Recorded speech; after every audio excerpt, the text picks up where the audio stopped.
ನಮಸ್ಕಾರ, ಪ್ರಜಾಧ್ವನಿ ಟಿವಿಗೆ ಸ್ವಾಗತ. ನಾನು ರಚನಾ ನಂಜುಂಡ. ಮೊದಲಿಗೆ ಎಲ್ಲರಿಗೂ ಕೂಡ ಯುಗಾದಿ ಹಬ್ಬದ ಹಾರ್ದಿಕ ಶುಭಾಶಯಗಳು. ಪ್ರಪಂಚದಾದ್ಯಂತ ಜನವರಿ 1ನೇ ತಾರೀಕನ್ನ ಹೊಸ ವರ್ಷ ಅಂತ ಹೇಳಿ ಆಚರಣೆ ಮಾಡ್ತಾರೆ.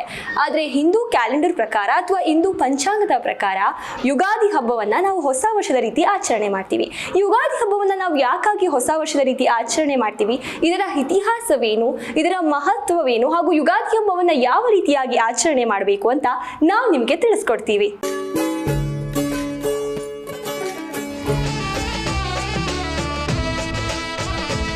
ಎಲ್ಲೆಲ್ಲೆಲ್ಲೂ ಹಬ್ಬ ಹಬ್ಬ ಬಂತು ಯುಗಾದಿ ಹಬ್ಬ. ಹಿಂದೂ ಕ್ಯಾಲೆಂಡರ್ ಪ್ರಕಾರ ಯುಗಾದಿ ಹಬ್ಬವನ್ನ ಚೈತ್ರ ಮಾಸದ ಮೊದಲ ದಿನದಂದು ಆಚರಿಸಲಾಗುತ್ತೆ. ಈ ದಿನವನ್ನ ಮರಾಠಿ ಮತ್ತು ಕೊಂಕಣಿ ಹಿಂದೂಗಳು ಗುಡಿ ಪಾಡ್ವಾ ಎಂದು ಆಚರಿಸುತ್ತಾರೆ. ಇದನ್ನ ಬಹಳ ಸಂತೋಷ ಮತ್ತು ಉತ್ಸಾಹದಿಂದ ಆಚರಿಸಲಾಗುತ್ತೆ. ಯುಗಾದಿ ಎನ್ನುವ ಪದವು 2 ಪದಗಳ ಸಂಯೋಗವಾಗಿದೆ. ಯುಗಾದಿ ಎನ್ನುವ ಪದದಲ್ಲಿ ಯುಗ ಎಂದರೆ ಅವಧಿ ಮತ್ತು ಆದಿ ಎಂದರೆ ಆರಂಭ ಅಥವಾ ಪ್ರಾರಂಭ. ಯುಗಾದಿ ಎಂದರೆ ಹೊಸ ಯುಗದ ಆರಂಭ ಎಂದರ್ಥ. ಯುಗಾದಿಯ ಬಗ್ಗೆ ತಿಳಿದುಕೊಳ್ಳಲು ನಮಗೆ ಸಾಕಷ್ಟು ವಿಚಾರಗಳಿವೆ. ಅವುಗಳನ್ನ ಒಂದೊಂದಾಗಿ ನೋಡ್ತಾ ಹೋಗೋಣ.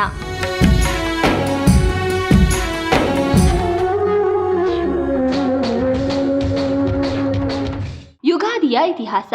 ಹಿಂದೂ ಪುರಾಣಗಳ ಪ್ರಕಾರ ಬ್ರಹ್ಮದೇವರು ಯುಗಾದಿಯಂದು ಬ್ರಹ್ಮಾಂಡದ ಸೃಷ್ಟಿಯನ್ನ ಪ್ರಾರಂಭಿಸಿದನು ಎನ್ನುವ ಉಲ್ಲೇಖವಿದೆ.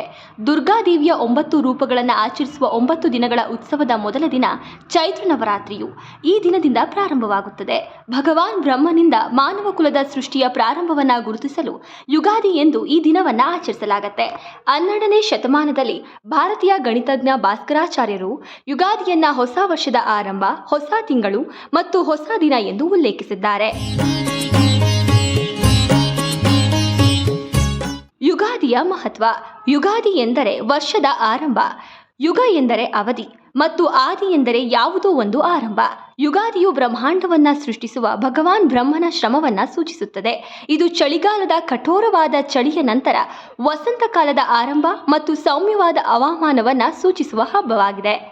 ಇದು ವಸಂತ ಋತುವಿನ ಸ್ವಾಗತಿಸಲು ಆಚರಿಸುವ ಹಬ್ಬವೂ ಹೌದು. ಯುಗಾದಿಯನ್ನ ಆಚರಿಸುವುದು ಹೇಗೆ?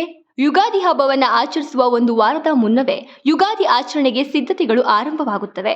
ಈ ಸಂದರ್ಭದಲ್ಲಿ ಜನರು ತಮ್ಮ ಮನೆಗಳನ್ನು ಸ್ವಚ್ಛಗೊಳಿಸುತ್ತಾರೆ ಮತ್ತು ಹೊಸ ಬಟ್ಟೆಗಳನ್ನು ಖರೀದಿಸುತ್ತಾರೆ. ಮನೆಯ ಪ್ರವೇಶ ದ್ವಾರಗಳನ್ನು ಮಾವಿನ ಎಲೆಗಳಿಂದ ಅಲಂಕರಿಸುತ್ತಾರೆ.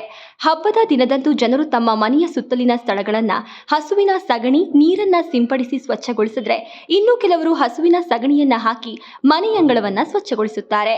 ನಂತರ ಮನೆಯನ್ನ ಹೂಗಳಿಂದ ಮತ್ತು ರಂಗೋಲಿಗಳಿಂದ ಅಲಂಕರಿಸುತ್ತಾರೆ. ತಮ್ಮ ದೇವರಿಗೆ ಪೂಜೆ ಸಲ್ಲಿಸಿದ ನಂತರ ಹೊಸ ವರ್ಷವನ್ನ ಸ್ವಾಗತಿಸುತ್ತಾರೆ. ದಕ್ಷಿಣ ಭಾರತದ ಅನೇಕ ಭಾಗಗಳಲ್ಲಿ ಭಕ್ತರು ಎಣ್ಣೆ ಸ್ನಾನದಿಂದ ದಿನವನ್ನ ಪ್ರಾರಂಭಿಸುತ್ತಾರೆ.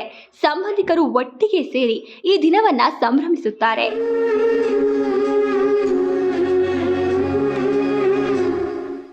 ಯುಗಾದಿಯನ್ನ ಹಿಂದೂಗಳು ಸೃಷ್ಟಿಯ ಆರಂಭವೆಂದು, ಹೊಸ ವರ್ಷದ ಆರಂಭವೆಂದು ಆಚರಿಸುತ್ತಾರೆ. ಯುಗಾದಿ ಹಬ್ಬದ ಆಚರಣೆ ವಿಧಿವಿಧಾನಗಳು ಸ್ಥಳದಿಂದ ಸ್ಥಳಕ್ಕೆ ಭಿನ್ನವಾಗಿದ್ದರೂ ಕೆಲವೊಂದು ಸ್ಥಳಗಳಲ್ಲಿ ಈ ದಿನ ಎಣ್ಣೆ ಸ್ನಾನ ಮಾಡಿ ದೇವರನ್ನ ಪೂಜಿಸಿ ನಂತರ ಸಿಹಿ ಉಣ್ಣುವ ಸಂಪ್ರದಾಯವನ್ನ ಹೊಂದಿರುತ್ತಾರೆ. ಇದಾಗಿತ್ತು ಯುಗಾದಿ ಹಬ್ಬದ ವಿಶೇಷ. ಇನ್ನಷ್ಟು ಮಾಹಿತಿಗಾಗಿ ನೋಡ್ತಾ ಇರಿ ಪ್ರಜಾಧ್ವನಿ ಟಿವಿ.